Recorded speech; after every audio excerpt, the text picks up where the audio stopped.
আসসালামু আলাইকুম। আজকে আপনাদের সাথে একটা রেসিপি শেয়ার করব। পুঁইশাক দিয়ে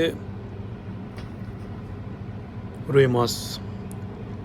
রুই মাছ দিয়ে পুঁইশাক রেসিপি শেয়ার করার জন্য আমি সব কিছু কেটে রেডি করে রেখেছি।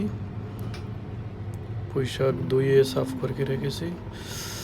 আলু, পেঁয়াজ, টমেটো, কাঁচামরিচ, রসুন সব কিছু রেডি করে রেখেছি।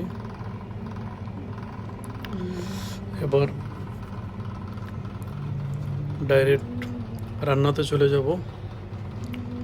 সব কিছু আমার দেখতেই পাচ্ছেন রেডি।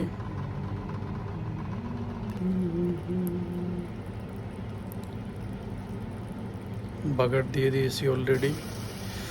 আলু দিয়েছি মশলার মধ্যে।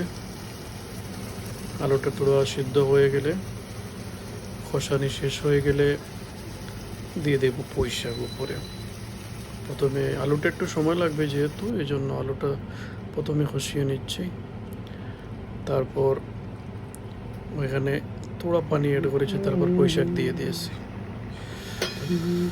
পুঁইশাকটা একটু সময় নিয়ে কষাতে হবে। পুঁইশাক থেকে যেহেতু পানি বের হয়, একটু সময় নিতে হবে। সময় নিয়ে পুঁইশাকটা ভালোভাবে কষাতে হবে।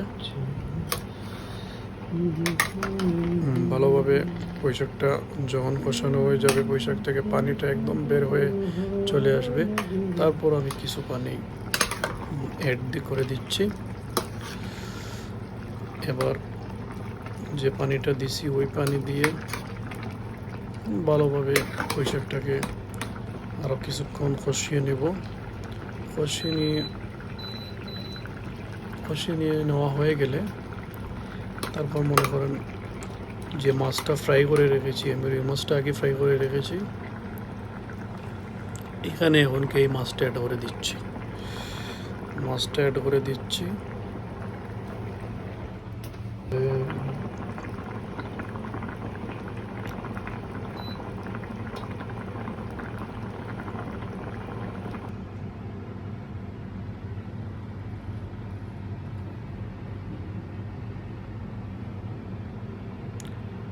তারপর ধনিয়া পাতা দিয়ে দিলাম উপরে। আমার রেডি হয়ে গেছে পুঁইশাক এবং সাথে সাদা ভাত। আলহামদুলিল্লাহ রেডি।